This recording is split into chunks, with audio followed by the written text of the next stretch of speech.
From the splendid studios of WLVT in the shining city of Bethlehem, PA, it's time for another endearing hour of chemical-free horticultural hijinks you bet your garden. I'm your host, Mike McGrath. This show marks the 20th year of continuous episodes of You Bet Your Garden on public broadcasting. It's also the first show from our new headquarters at WLVT in the Christmas City. Our musical director, Ken Queter, is here live to help us celebrate. We'll also speak with Umar Micah, the man who gives poison ivy a rash by clearing properties of tons of the allergenic vines. Explain why chemical fertilizers make flea beetles fat and happy. And yes, take your fabulous phone call questions, comments, tips, tricks, suggestions, and amazingly adroit assertions. So pull up a chair, cats and kittens, because it starts right here, right now.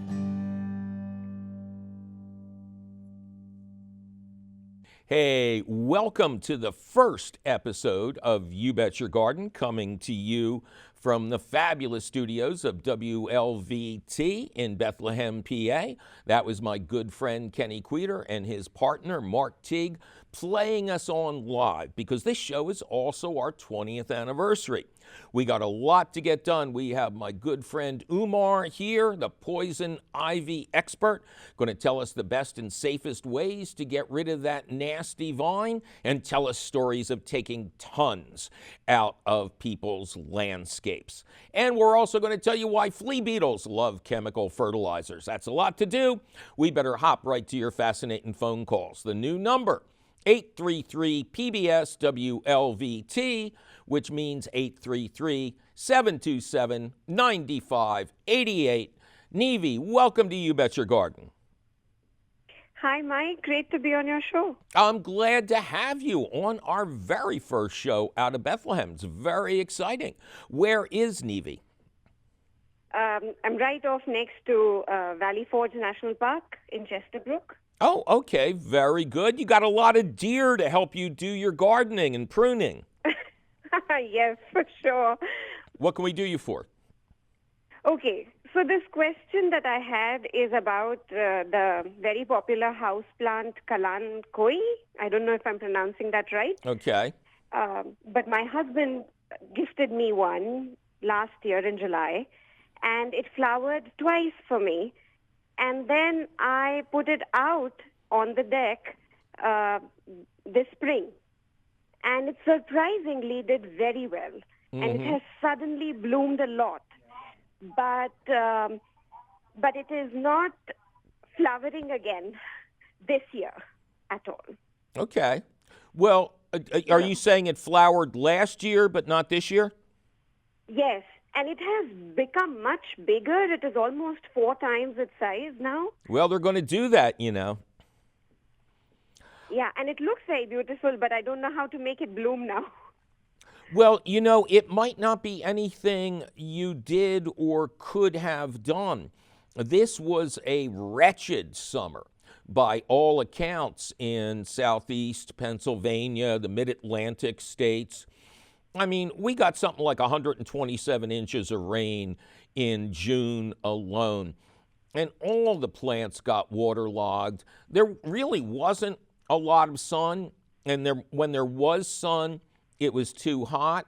What do you typically do with this plant when you bring it back inside for the, quote, winter? Last year I had kept it inside, and it bloomed twice. And then I just put it out this summer. Mm-hmm. So well, I don't know what to do when I bring it in. Okay, so here's the basic rules for bringing plants in from the outdoors. You get a garden hose or a pressurized sprayer, and you set the nozzle to its strongest setting. You want like a laser beam of water. You cradle the plant with one hand, and then as best you can, you really soak it down. You get the undersides of the leaves. You get into all the little nooks and crannies and crevices. Then you move the plant to another place and do exactly the same thing the next day. And then you might even want to wipe down the rim to make sure there's no insects trying to get in on that little plant pot part. And then it should be safe to bring the plant inside. And you say it bloomed inside for you really well the first year, right? Yes. Okay, so I would put it back in, easy peasy, put it back into exactly the same conditions. Now, if you don't see buds forming, go out and get a natural fertilizer, a liquid fertilizer, something with very low numbers on the label. Every fertilizer label has 3 numbers called the NPK numbers. You don't want any number to be really above 6. You want to feed this really gently, and you want the middle number to be the highest. That is the fruiting nutrient. That's the one that's going to give you the most flowers. Now, you don't want to overfeed it, but it sounds like, and I'm presuming you haven't fed it? No, I haven't done anything. Okay. I just added some compost to. Oh, that's excellent. Good job. Good job. But it probably had a lot of fertilizer in the soil when it was first bought for you. And now, if it's that size, it could probably use a little boost. So just a gentle, organic, liquid fertilizer designed for house plants with the middle number higher than the first and the third. And really, that's all you should have to do. It sounds like the plant is basically healthy, and that's 90% of the issue. Yes, great. Thank you very much. My pleasure. Good luck to you. Thank you. And Bye-bye. Thanks for being on. Yeah. Bye-bye. Bye. 1-888-PBS-WLVT is our new number. Actually, that's all letters. The new number is 833-727-9588. And you can call that number anytime. David, welcome to You Bet Your Garden. Hey, Mike, how are you? I am just ducky today, David. How are you doing, sir? I'm doing good, thank you. So I am in Colmar, Pennsylvania, in Hatfield Township outside Philly. Very good. What can we do for David in the Mar of Coal? So I have two about 40-year-old pin oaks grown in the front of my yard, and from the ground come these mushrooms, and there's been a tremendous number of mushrooms this year. And they seem to fall like in line with the roots, and I'm not sure if they're good for the tree, bad for the tree, or what actions I should take to try to get rid of them or possibly treat the tree. Well, mushrooms generally are attracted by dead wood.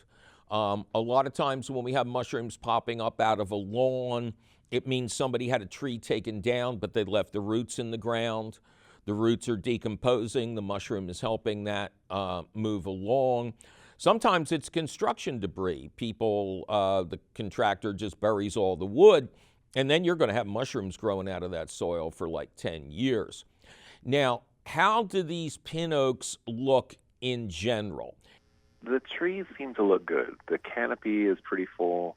There are maybe one of the two trees has maybe a branch with some brownish, orangish looking stuff on the bark, which I'll get trimmed and cut off this fall. Very good. Actually, winter. Wait till winter. Winter. Yeah. Okay. Yeah. See, if you trim branches like that in the fall, the tree will respond with new growth. That can be damaged severely in the winter. So you want the tree to be sound asleep in the winter or even early spring as the tree is emerging from dormancy. That's another safe time. Okay. But the trees seem to be healthy. And has there been any injury to the roots? Well, the roots stick close to the surface. It's a heavy clay soil. The trees are surrounded by lawn, no ground cover. Mm-hmm. I haven't treated the lawn in years since I've been there with any kind of artificial fertilizers or anything like that. So the roots are close to the surface, and they look like they've been probably struck by a lawnmower a few times. Oh, okay.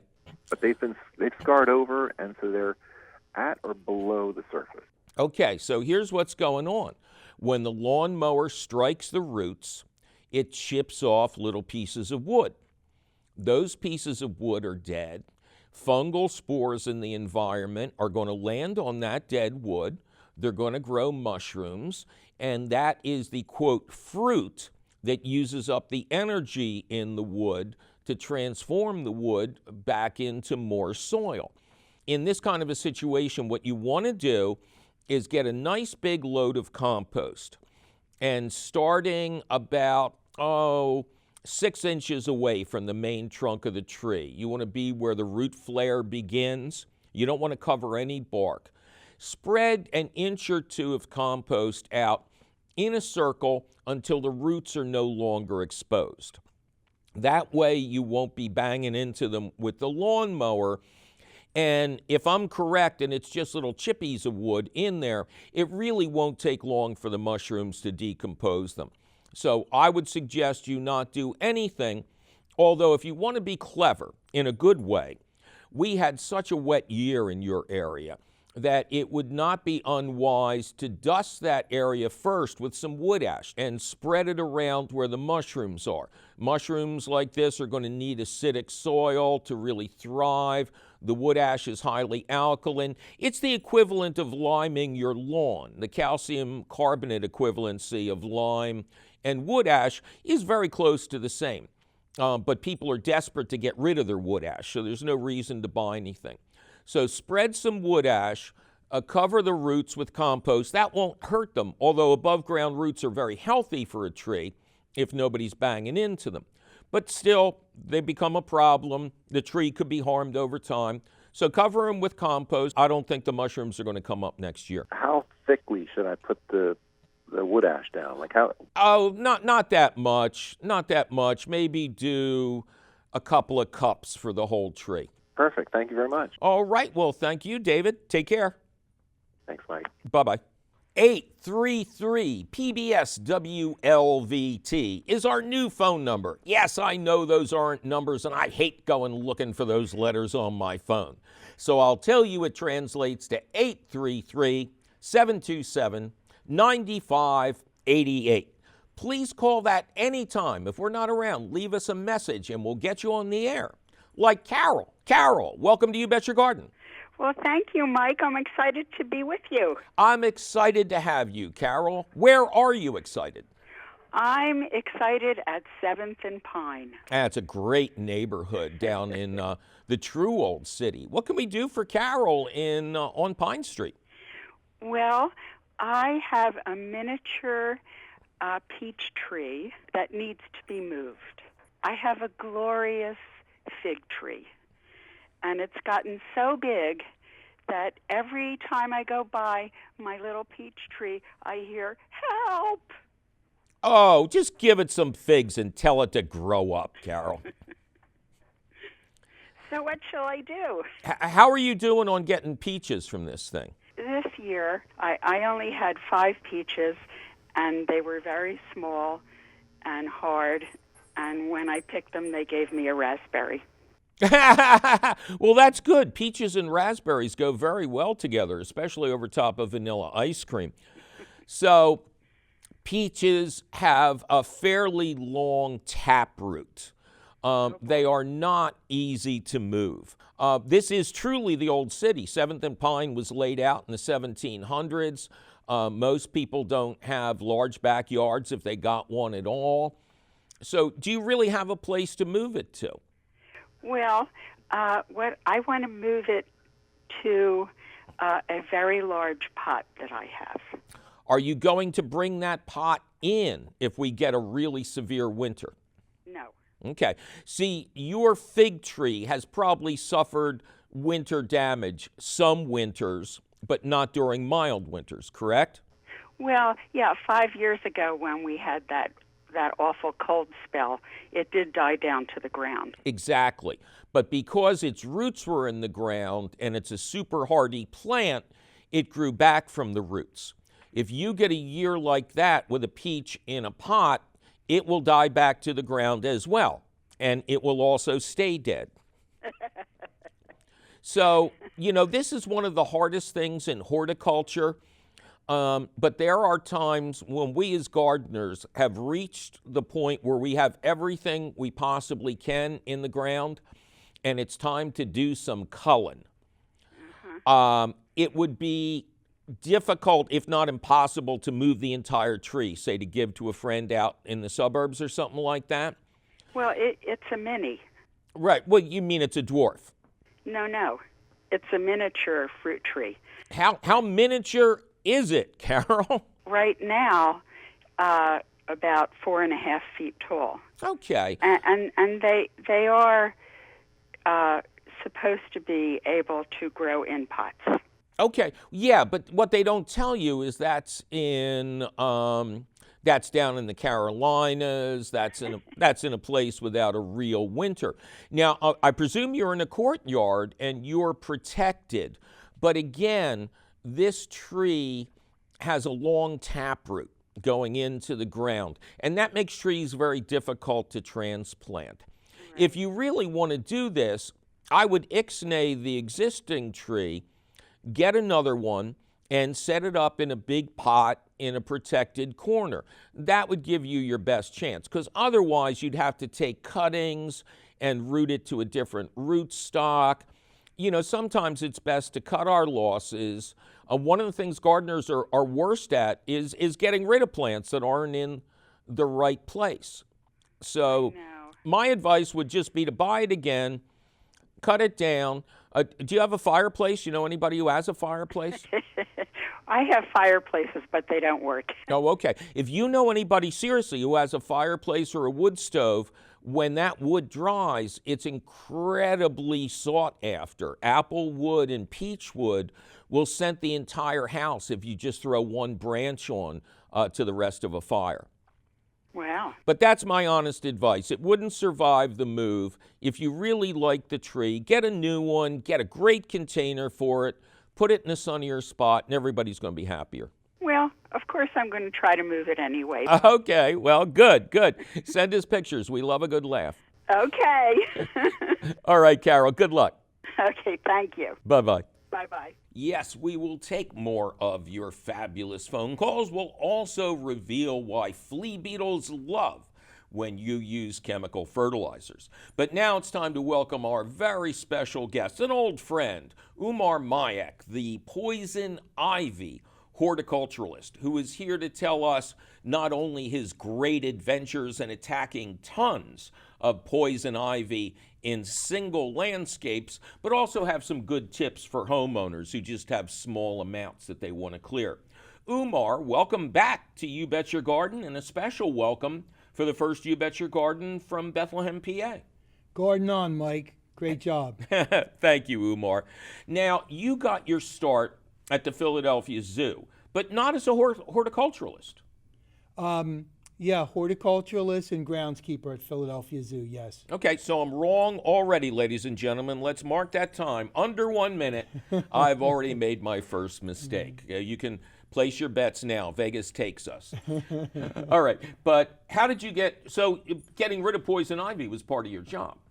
Yeah, it's an invasive plant, and we wanted to get rid of it, and I got rid of it mostly by getting it on my skin and carrying it out like that. So then I had to get a little bit smart and figure out some better tricks.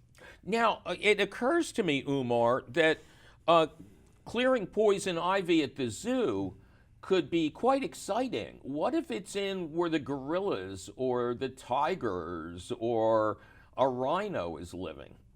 Yeah, that's a real challenge, and the biggest challenge is dealing with the keepers to get them to okay everything, close all the doors, lock them up, make sure the padlocks are on, and then you get about 20 minutes until the zoo opens. You have to be finished before the zoo opens. Yeah, you think? Yeah.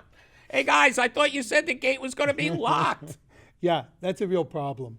Now, is there anything special about the zoo that it had a bigger poison ivy problem than other places, or it was just you had this timetable in these animals who would like to play ping pong with your head? Well, we're on a fly zone. We're on one of the bird migrating fly zones, and also the zoo being an animal habitat. So we had a lot of fruiting plants, a lot of apples, a lot of things that birds really relish. So when they came to eat those things, of course, they're very generous and want to leave what they can give, which is the seeds which are in their gut. Those often include poison ivy.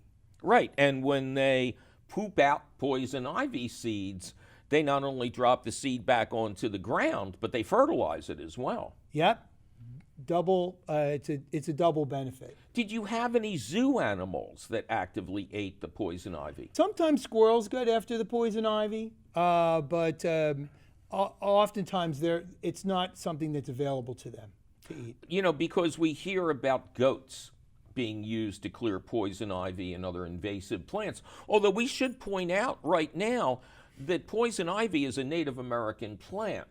It may be considered invasive and problematic, but it's not foreign. No, not at all, not foreign. And I know it occurs all throughout North America.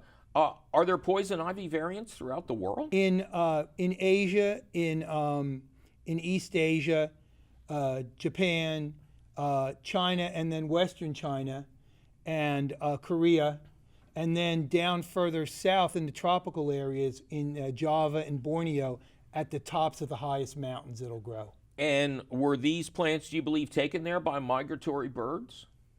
Yeah, over the millennium, yep. When you left the zoo, you formed a company. You call yourself the Poison Ivy Horticulturalist. And as I told you the first time I met you, you have the best website name in the history of the internet. idon'twantpoisonivy.com. That was a good one. Thank you, Mike. Do people ever call you for small jobs, or basically do they call you when half of the landscape, including the house and driveway, is poison ivy? From one plant to 50 plants. It all depends on the placement in the landscape. So it can be a very troublesome plant with just one. And you have a crew of 5? Yeah, we're 9 now. Yes, crew 9. Okay, so business is good. Yes, it is. Now, you have removed from home landscapes some impossible to imagine tonnage. Yeah, the largest single weight of one plant was in Haddonfield, New Jersey, 930 pounds. That was just one poison ivy plant. It was a 25-year-old plant. And was that going up the side of a tree? It was growing up the side of a choke cherry and then reaching out and grabbing another second choke cherry. Oh, man. I know you brought your tools of the trade, and I want to show this. Bring it over to me, because you have this hilarious little way to identify poison ivy. Can I give you a constructive criticism? Please. Why is it cute? It shouldn't be cute. You even call it happily, and happily stands for human and poison ivy leaflet interface. But you have underneath, the leaflets 3 resemble me, because you want kids to think it's got a head and 2 hands. Yes. Right? Yeah. They should be Mr. Yuck. Okay. You know. Yeah, appreciate that. More like it. So when you go in, do you spend the first time doing an evaluation? Sometimes it's necessary. Sometimes the clients are ready to go. Sometimes we get the call and we quote them a range of a price, and they're like, can you come today? And sometimes we can. And are your guys all in spacesuits, hazmat suits? No, we started out in full Tyvek suits, but there was 2 problems with them. One problem is they're very hot. Yeah. The other problem is I don't care what size Tyvek suit you're in. When you're in a Tyvek suit, you're the Hulk, and you're just ripping it to shreds. That would seem good. Yeah. Well, it's just that Hulk smash poison ivy. Puny ivy. We've found that if we wear heavy gardening clothes and a Tyvek sleeve, which will come up to the elbow, double gloves, and that's sufficient. You have one of those? Yes. May we see it? Yes. Would you put it on? And then when you get back to the shop, what do you do to wash those clothes?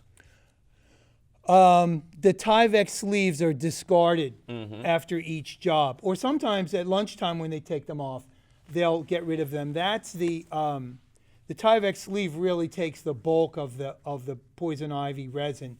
And by the end of the day, you're not going to ask me to turn my head and cough, are you? the gloves go on, and then the sleeves, and now these have been specially modified because the Tyvek, it gets sewn, and that poison ivy resin is so small that the amount that can give a person a rash is equivalent to 1/2 of a grain of table salt. So in order to make it a little bit more safe, we've put a piece of Tyvek tape over that and modified it. Okay, let's see it on. Okay, here, one side is We're for hoping the elbow, he has used these before. There we go. and then there's a little piece of A thumber? a thumber here, yeah. Okay, cool. That'll go on to hold it. Of course, I'd be wearing long sleeves. I have my sleeves Yeah. rolled up. So can people, oh, wow. And then another And glove then on top? the nitrile glove goes on top. Now that's what This I is call safe horticulture, This is good kids. protection. This is a way to make sure you go out in the in the spring. You don't know whether there's anything there that's going to be allergic. It's a good precaution the first time. Now, do we throw away the nitrile gloves? The nitrile glove, it depends on how brave you are. The nitrile gloves can be safe. They can be washed. Right. And What do they cost? they cost about, they're about $1 a Okay. pair. So, In the trash. yeah. In the trash. So when you're taking them off, you have the nitrile glove underneath. And the white glove has never touched anything. Right. So the white glove is safe to remove those, and you don't pick up poison ivy. Right.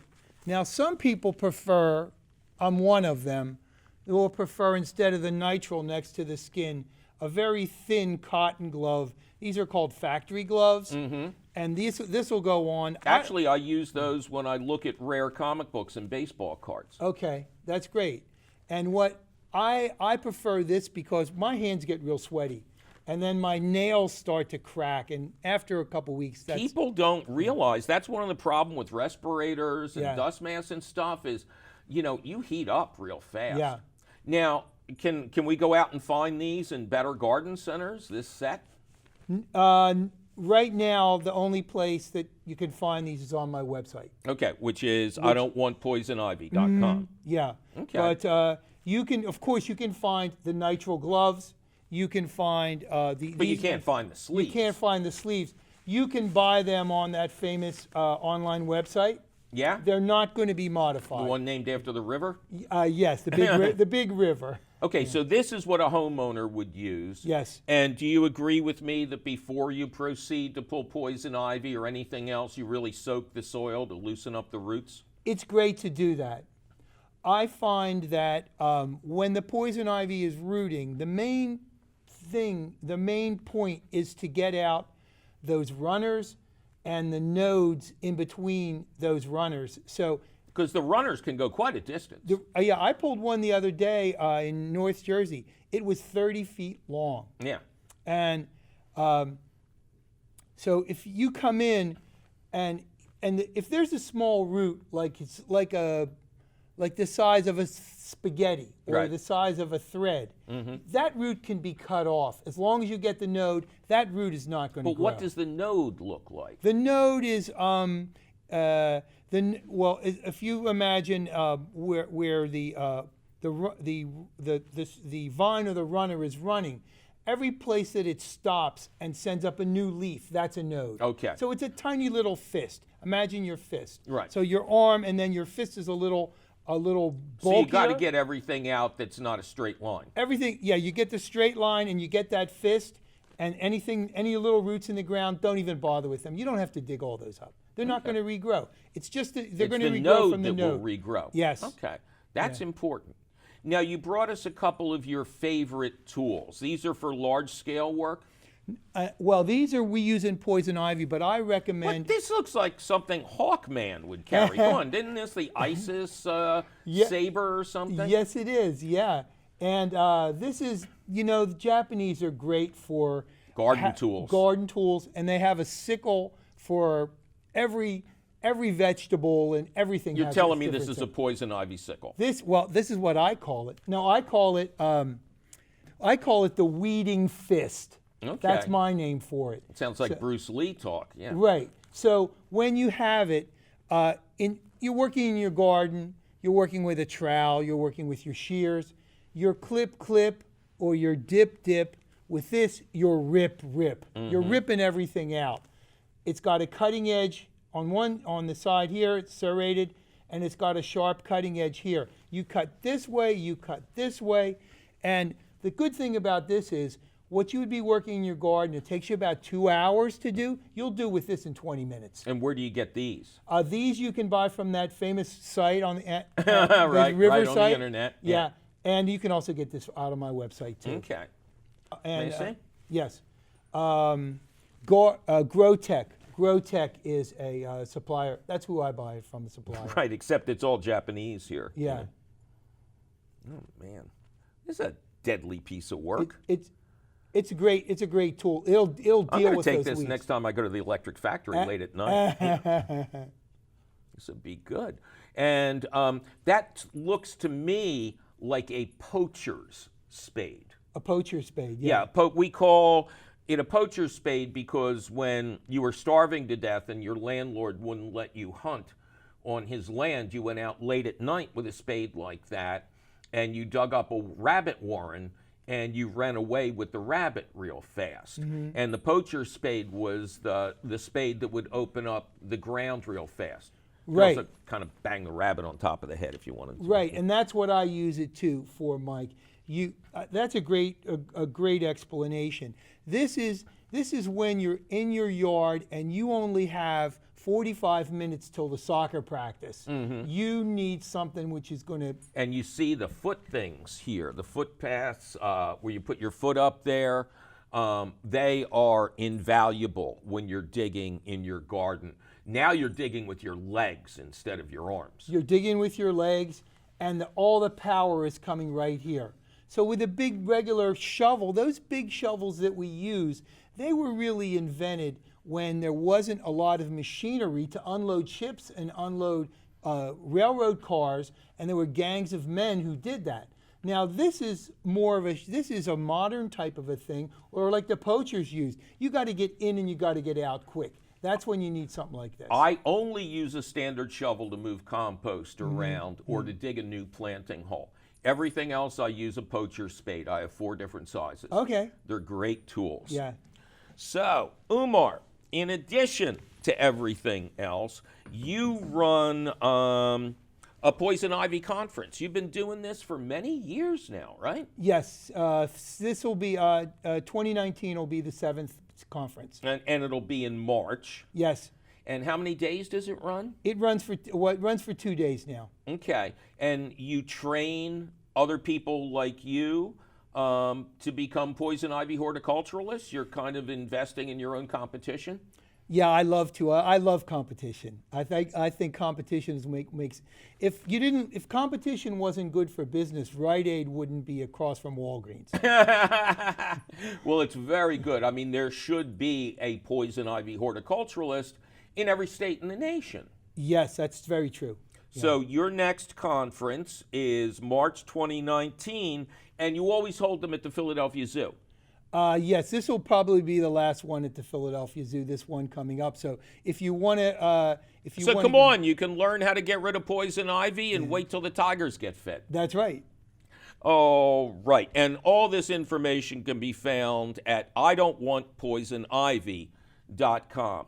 Umar, thank you so much. It's always a pleasure to chat with you, and thank you for being on the first show from the Christmas City. Mike, all the best luck up here in Bethlehem. Thank you.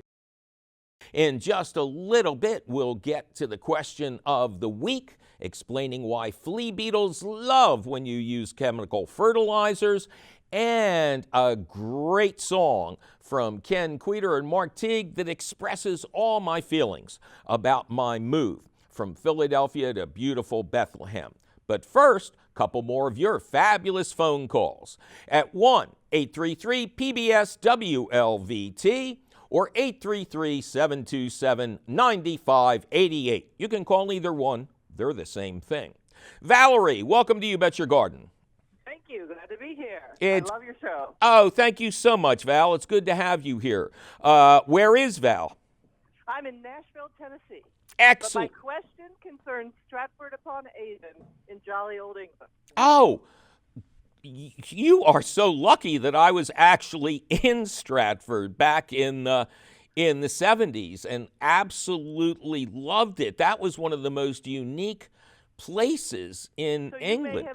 you may have done exactly what I did a year ago, which was to steal a mulberry berry from Shakespeare's tree at the new house, his final house in Stratford. I took the berry in my hand back to my hotel. I preserved it. I read something on the internet about soaking the berry and then taking the seeds out and keeping them in a moist piece of filter paper. Okay, so I got them over illegally. They sat in my refrigerator for a year. Then I planted them early this summer, and they came up. And things looked pretty good until a silkworm, or at least a caterpillar of some sort, got to one of them and ate it down entirely. Oh, mulberries were planted around the country in great numbers for the burgeoning silkworm trade. After I had my little run-in with the silkworm, I got worried about them, and I brought a few of the pots in the house. Okay. And they continued to grow, and I went to a plant shop and said, what should I feed my mulberry? And he said, buy this nitrogen, is that what it is? I hope you didn't do it. I did, and then I heard you on the radio the very next week saying, never feed nitrogen to a fruit plant. So I'm calling to see, what should I feed them? Well, first you should go back and yell at the guy and take the nitrogen back to him. Right now, see, these are plants that need to experience a winter dormancy. So you are probably good to bring them in to protect them. But this is not the time to feed them. They're going to go dormant. This would be like the equivalent of having a rack of lamb while your bed is being made. You know, you really don't want to do that. Okay. And these are strong plants. So you have a spot outside where you want to replant them, right? I'm not sure. I'm going to keep them in the pots for a while. I might give one to the university to plant. If you're going to keep them in the pots, you have to plant the pots. They have to be outside with their roots underground. Okay, for the winter. They have yes, to be outside. They have a chilling requirement like apples and peaches. Oh, thank you so much. This is so useful. Okay, good. So if you want to put them in the ground, pots and all, that's fine. Makes them easy to lift out the next year. The only thing you're going to, quote, feed them is you're going to mulch them with an inch of compost. Just compost? Yeah. Okay. These things grow wild in the woods. They're never fed. They fruit like mad. Your guy is crazy. They're kind of ugly. Yeah, they're not. I mean, they're all over Nashville. But they're not even a one-season plant, Val. Oh, they aren't? No. They just sometimes have great fruit. Oh. But in Shakespeare's yard, it looks more like a tree than a bushy weed. It's 300 years old. But can I make mine look like a tree? Yeah, live for 300 years. Is there any kind of pruning that you would suggest once they get a little bit bigger? Hey, we got to keep these things alive before we start getting fancy, Val. Okay, well, then I'll call you again later. You're going to put them in the ground with their roots underground, either potted or unpotted. You're going to spread some compost around them, and then you're going to get some BT, Bacillus thuringiensis. You don't have to remember that. You just want the organic caterpillar killer. Brand names it's sold under include Dipel, Thuricide, and Green Step. Okay. But if you just remember the letters BT and you want the BT for caterpillars, when before the silkworms even emerge next year, just spray the leaves of the plant every couple of weeks with BT. It doesn't harm anything else in the environment, but it'll kill the caterpillars as soon as they start chewing. Perfect. Thank you so much. This is great. And then they'll put on a lot of biomass every year. Just keep feeding them compost. Okay. Will do. Thank you so much. All right. Good luck, Val. All right. Take care. Bye-bye. Bye-bye. 1-833-PBS-WLVT is our new phone. Well, it's not a phone number. It's phone letters. You want to make an easy phone call, make it 833-727-9588. Suzanne, welcome to You Bet Your Garden. Hello, how are you? I am just ducky today. Suzanne, how are you doing? I'm doing great. And where is Suzanne doing great? In Westchester, Pennsylvania. Excellent. A beautiful horsey country area just outside of Philadelphia. Yes, it is. What can we do for Suzanne? So my question is, I have had a vegetable garden for about the last 20 years, and I'd say the last 10, we turned it into a small raised bed garden. So it's about 20 feet by 20 feet. And it was doing fine for a while, and then it was not doing fine. So I sent my soil samples off to get tested, did what they told me to do about 2 years ago. And since then, I would say it's been declining. So this year, everything I planted was lush and beautiful, and then just everything died.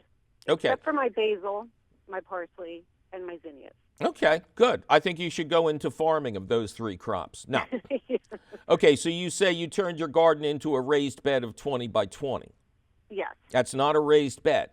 That's a raised area, but you're still walking around the roots of your plants. To be a true raised bed, the individual beds can't be wider than 4 feet.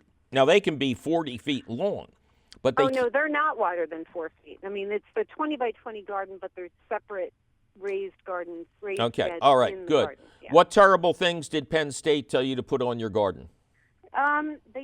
The only thing they really recommended was that I put the 10-10-10, the nitrogen, phosphate, and potash. Right, yeah, exactly. It's so great, too, because there's no plant on the universe that wants all 3 nutrients in equal amounts, but people just love the math of those things. Mm-hmm. Is your garden still getting good sun? It does. It gets sun. I would say the sun starts to hit it around maybe 10:30, 11 o'clock, and then pretty much all day. And the plants that are not doing well, tomatoes, peppers, cuke, zucchini? What happens is, yes, I've planted all of those things, and what happens is I got maybe 6 cucumbers, and then they died. I got 2 zucchini, and then the plant died. My acorn squash, butternut, spaghetti squash, tomatoes, everything looked great, started forming the fruit, and then just died. And what do you mean by just died? Meaning stop producing. The tomatoes definitely. I listened to you a couple weeks ago, and I think they have some sort of wilt because definitely the lower leaves started turning yellow. Okay, so what you got to do there, very important, is find a spot where tomatoes have not grown for 3 years and try next year's tomatoes in there. Okay. Okay. Now, this past summer is no indication. You realize you got torrential rains. You got 4 or 5 times as much rain as you needed, 10 times as much as you wanted. And, even in the best raised bed gardens, the plants never had their feet dry out. People understand the concept of plants need water, but it's the advanced gardener who understands that they need to dry out between waterings or their roots are going to rot. Same thing if we put our feet into a bucket of water in May and didn't take them out till the end of September, they wouldn't be very attractive in strappy high heels, and neither are your tomatoes. So next year, put a good inch or 2 of fresh yard waste compost on the surface of the soil, not composted manure, real compost, and rotate the tomatoes. And consider that this year was a tough year for many gardeners. Flat earth gardeners got nothing, because their beds were just constantly overrun with grassy weeds and flooded. So, it's not the year to judge things by. No more of the chemical fertilizers. They're just adding salts to your garden.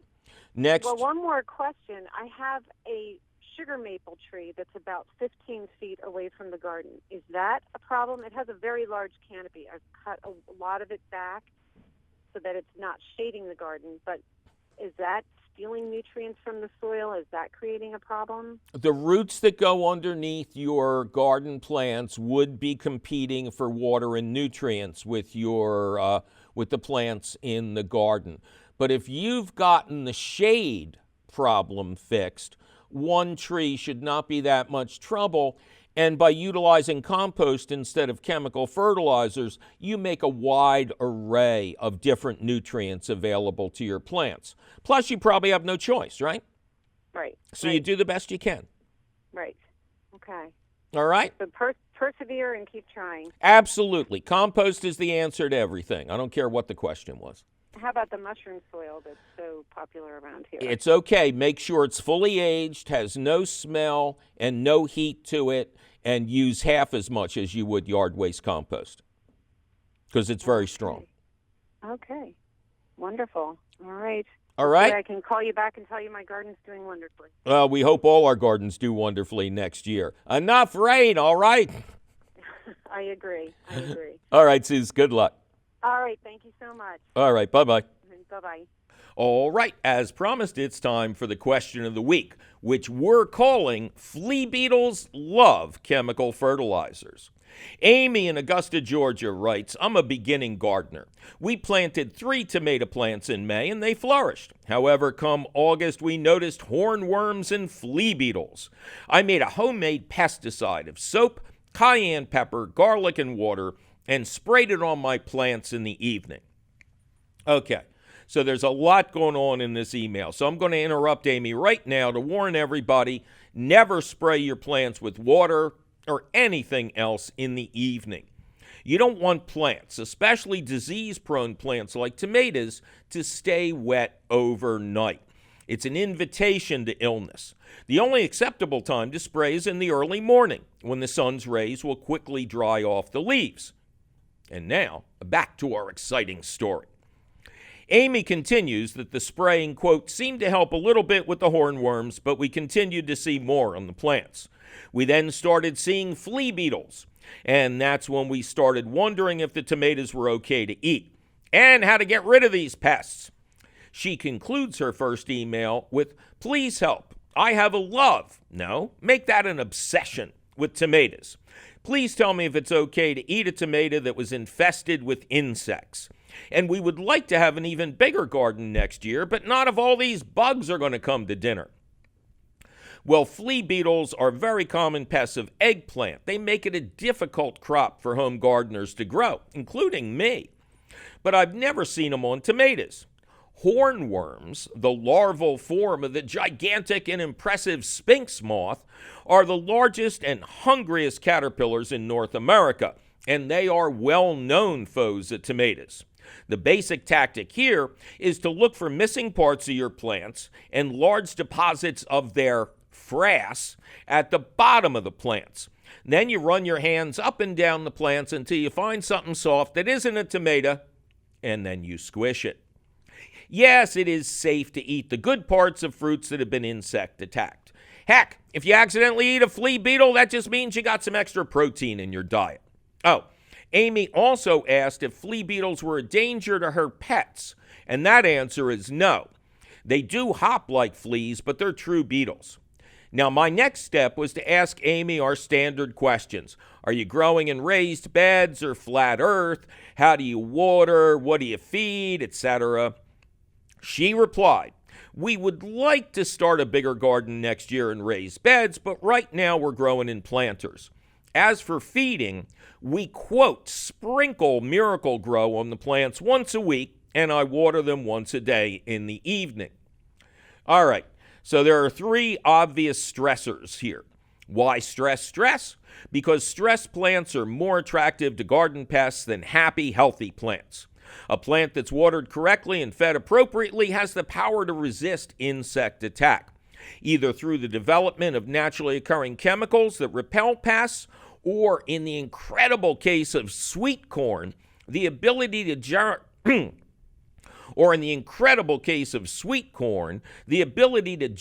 pheromones that actually call beneficial insects to their aid when they're attacked. This is perhaps the coolest superpower in the plant world. Plants that are weakened by incorrect watering and fed with cheap explosive chemical fertilizers, not so much. They're like somebody who over-imbibed and is now staggering down the wrong street in the wrong neighborhood with $20 bills spilling out of their pocket as they vainly search for a handkerchief they're going to need real soon. They are likely to They are likely to attract unwanted attention that will give them a worse outcome than a couple of flea beetles. Okay, here's the 3 stresses. Containers. Containers need to be large for tomatoes, 17-inch pots with good drainage and only one tomato plant per pot. The pot should contain what's professionally called a soil-free mix, aka potting soil or seed starting mix. You'll have to go to a real garden center or order by mail to find the right kind, but make sure the mix does not include chemical fertilizers, which may be the only kind of mix you'll find in the big box stores. Watering, or as we say in Philadelphia, watering. Watering every day guarantees problems. Plants want an inch of water or rain, preferably rain, once a week. Yes, once a week. If you water plants every day, their roots will stay at the very top of the soil. If you soak them deeply, it takes several hours to deliver an inch of water to a garden, and then let them go dry for several days. They'll develop deep roots to follow the receding water, and deep roots make for healthy plants. And finally, food. I know as much about Miracle-Gro as a kosher rabbi knows about cuts of pork. But even I know that you don't sprinkle the nasty stuff. You dissolve it in water and then use it to slowly weaken and kill your plants. Chemical fertilizers are combinations of elements that are highly explosive, and they're present in their salt form. And neither explosives or salt are good for your plants. The only miracle here is that people continue to fall for this nonsense. Feed your soil, not your plants. Make sure their growing medium is rich with compost, and your insect invasions will be few. Okay, take it, boys.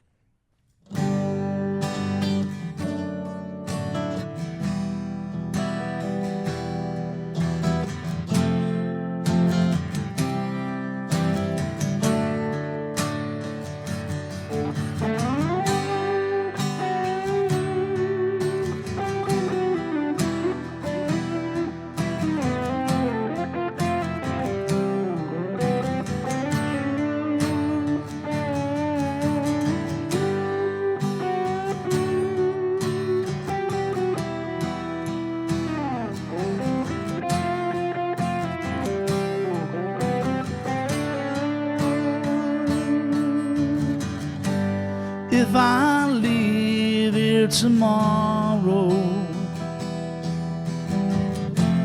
would you still remember me?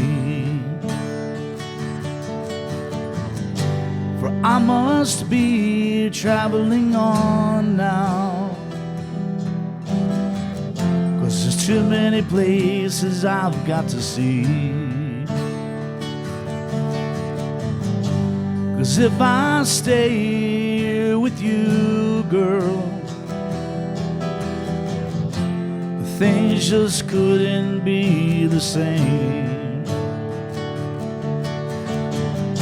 'Cause I'm as free as a bird now, and this bird you cannot change. Oh, and this bird you cannot change, and this bird you cannot change. Lord knows I can't change. All right.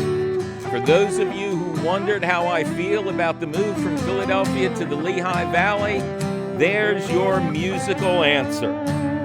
Thanks, guys. Keep on playing, because I hope our listeners enjoyed our interesting advice about those nasty flea beetles.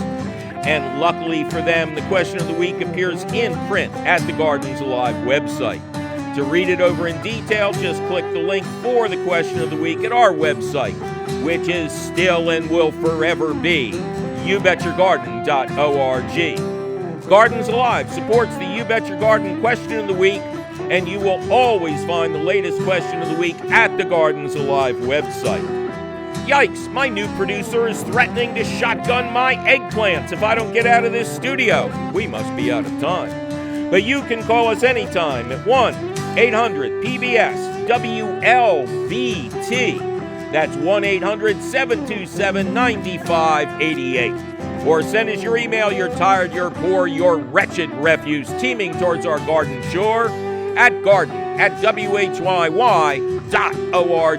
Please tell us where you live. I'm on the other side. Please tell us where you live over here, too. We need your location. We really do. You'll find all this new contact information at our website, youbetyourgarden.org, where you'll also find the answers to all your garden questions, audio of this show, and our podcast. Ken Queter always plays our theme song. Today he played it live and is free as a bird right now with the magnificent Mark Tigg. Gentlemen, thank you so much for coming in to help us celebrate our 20th anniversary. Our Chief Content Officer is Yoni Greenbaum. Our social media director is Amanda McGrath. Check out her fine work and stay current with what's happening with the show every day at the You Bet Your Garden Facebook page. Ron Rush is our Director of Underwriting. Our marketing madman is Jim McDonald. Andrea Cummings makes all the equipment work, and our big kahuna is Tim Fallon. I'm your host, Mike McGrath. It's been a wild ride from Philly to Bethlehem, but it already feels like home to me. So whether you're listening, watching, or turning the crank on an old Mutascope machine, I'm happy to say that I will see you again next week.